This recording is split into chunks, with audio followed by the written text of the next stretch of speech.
This is Igbo Area TV. Please subscribe to our YouTube channel. Also click the bell icon.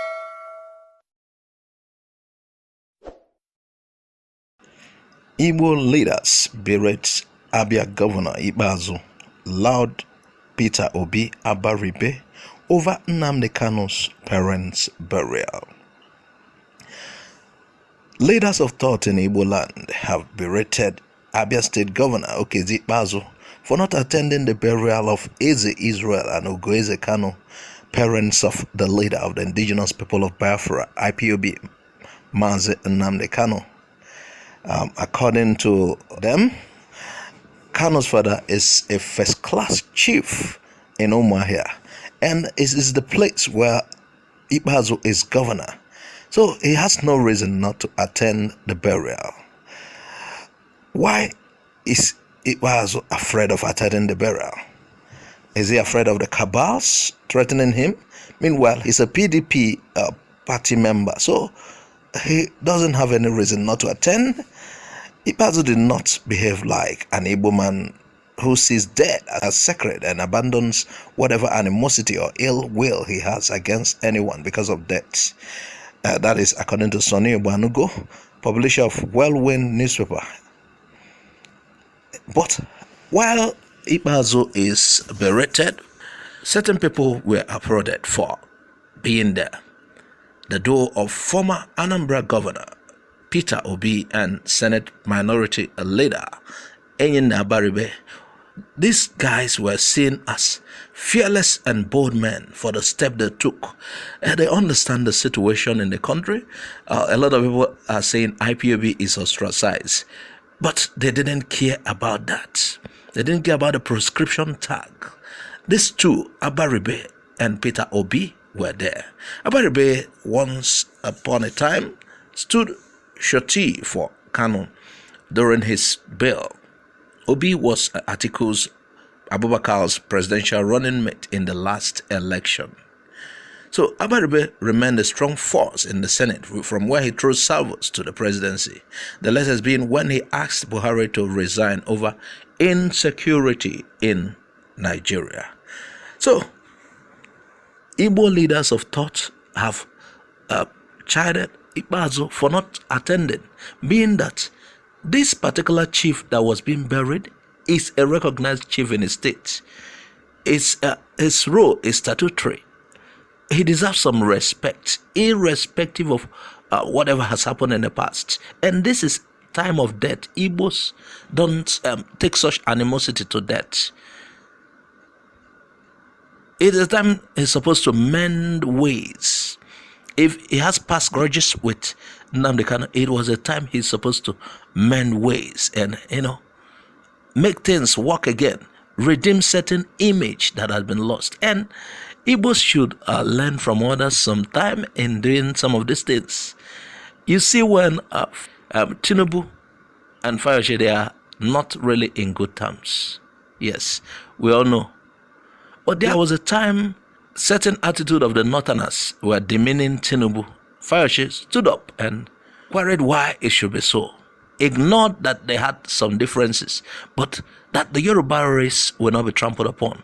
So Igbos, some of the time, even if we are having some differences, we shouldn't take it to the public. Even within ourselves, we could have some differences.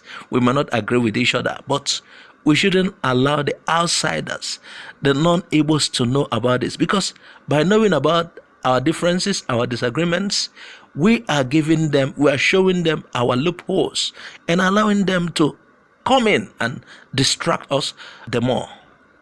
So Igbos, some of the time, we need to learn to do things for the sake of how the outsiders see us. Whenever they see a disunited tribe, when an enemy sees a disunited tribe, it's easy to penetrate them. Yes. So we don't think it is right for Ikpeazu to be absent at that burial. If he's not going to be around, if he's having something that is holding him down somewhere, he should send somebody to represent him as the governor of the state, as an Igbo man. These things counts. It counts. So we'd like to know what you think. Do you think what the governor did is wise? Do you think he will be looked down upon if he was there? Do you think because IPOB is proscribed, he shouldn't be there? Tell us what you think about this, because it has a way it affects us. I would like to use this opportunity to share Nnamdi Kanu's first message, thanking and promising his followers after the burial of his parents. Of course, you know that burial was very successful. Mazi Nnamdi Kanu has taken to his Facebook page to post a message of appreciation to his followers all over the world for helping him bury his parents. He wasn't around for the funeral, but he was happy everything went fine. The burial was held on Friday, 14th of February 2020 in Umuahia, Abia State, and it was a huge success. There were no reports of violence. And check out his message. The best of the very best, the chosen children of the Most High, the hardest core of them all, the most unique and formidable assembly of men, women, and children on this earth. The only movement that mash and the foundations of hell tremble. Even Satan is afraid of IPOB. With my parents out of the way, very soon we shall march, and the sun will not set on that glorious day until the Vandals are vanquished and the tricolor of the rising sun raised, never to be lowered again. I thank this great family of IPOB all over the world for the love you showed my parents, who are resting in the bosom of the Most High. From the bottom of my heart, I thank all those that put the enemies to shame, but above all, I thank Almighty God, Chukwu Okike Abiyama, Henine, for His infinite grace upon our lives. IPOB, one family. So this is what he put up on his Facebook page in appreciation of the support he got, mainly by IPOB people during his father's burial, which he wasn't around. So we'd like to know what you think. Did the Nigerian security agencies conduct themselves well during the burial? You know, prior to the burial, there were threats that they don't want to see anything Jewish insignia. They don't want to see Biafra insignia whatsoever. Traces of such, they don't want to see it, according to the police. So some threats by the police that they had plans to mess up things. But from all indication, it seems there is no trouble at the venue, or there are minimal troubles. What do you think? We'd like to know. Tell us. Someone told me the burial of Eze Kanu was one in town, that it was next to Ojukwu's burial, that after Ojukwu's burial, this is the talk of the town, that he was accorded massive honor. Based on what happened at Eze Kanu's burial, some people are beginning to see things differently, and they can no longer hide their feelings. Here is one. He said, we can no longer dismiss Biafran agitators. They are becoming more intelligent. This one was from Sam Hart. He is the Director General of the Abia State Marketing and Quality Management Agency. He warned the Nigerian government about changes in the Biafran setup and information dissemination. The way the Biafrans pass information, it has really improved. These guys are advanced. So according to him, he said, we used to dismiss the Biafran agitators as the lows of the society who are frustrated, but that label can no longer hold.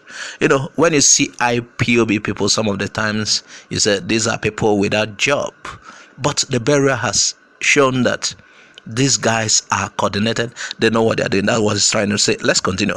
He made a statement while analyzing the influence of Nnamdi Kanu and the change in the Biafran information network as demonstrated at the burial of Nnamdi Kanu's parents, the one that just happened at Umuahia. He said, a semblance of the intelligent organization is obvious. Well-heeled people and also part of the movement. it certainly bears close watching as we progress. Things will never be the same. That's what he's trying to say. Things have changed. These guys you neglected are not same guys you've been seeing. These guys have migrated. They have advanced. So he went on to talk about other ways Nnamdi Kanu and the Biafra movement are growing and want the government to pay more attention to it. Here are his tweets. The first one he wrote, Nnamdi Kanu is a phenomenon. Underrate his influence and reach to your own miscalculation. He buried both his parents today. That was at that day of the burial. And Umuahia is on lockdown. Delegates came from everywhere in solidarity. I still think the influence is not being properly utilized. Well, that is what it says. But the influence is there. The way Nnamdi Kanu's father was buried showed this is not a child's play. People have to look into it. If you have been dismissing this group IPOB, saying they don't know what they are doing, you have to rethink. They are not that people you used to see as people that are without jobs. These guys are intelligent. A lot of land people. Look at the coordination at that burial. He wrote again. I'll show you some of the tweets. He wrote, traditional influence is acquired through control of the levers of dispensation of favor. Political influence is hinged on the promise of political accommodation. I'm here to see what NK can do for this multitude, yet they flock to him in their numbers. Study what the stuff. You understand? These guys, the way they follow Nnamdi Kanu, they follow him sheepishly. He has not paid them any money. He has not dashed anybody money, though he gave them hope. Look at how they follow him. Look at how they take things that concerns him. Nnamdi Kanu wasn't there, but look at the turnout. Look at how many people that went to the mortuary to bring his parents for burial. The crowd were so, in fact, it was an intimidating mass. You need to see what I saw. Oh, I don't know if I will be able to read all the tweets, but I will show you on the screen the tweets. He wrote this one. He wrote again. He's presumably not physically present at the funeral, yet delegations chartered hundreds of buses and have been camped at their own expense around his village for days now. That's prior to that event. All the buses carry originating banners, far-flung locations in total solidarity. He wrote again, his followers are known to be spread worldwide. They boast of how much they willingly contribute to his cause, multiplied by the number of local and foreign followers. That should amount to a tidy, steady stream. I'm not seeing the end game, but they are madly optimistic. Some of the time, a lot of people are saying the struggle is fading. No. From this writer's angle, the struggle has attained heights, and it is not something, it will rather than diminish, it will expand. That is what he's trying to say. With the zeal he saw on that day of burial, this is not a kind of struggle that you say it is having its low. No. The struggle has attained heights, and it is showing sign of expansion. Now, considering what you have seen and heard about the burial, do you think there is a future for IPOB? What do you think is the next step? What do you expect we might begin to see? Because the turnout is promising. Thanks for watching Igbo Area TV. Please subscribe to our YouTube channel. Also click the bell icon. Like our Facebook page. Join our Facebook group. Follow us on Twitter and Instagram. Bye for now.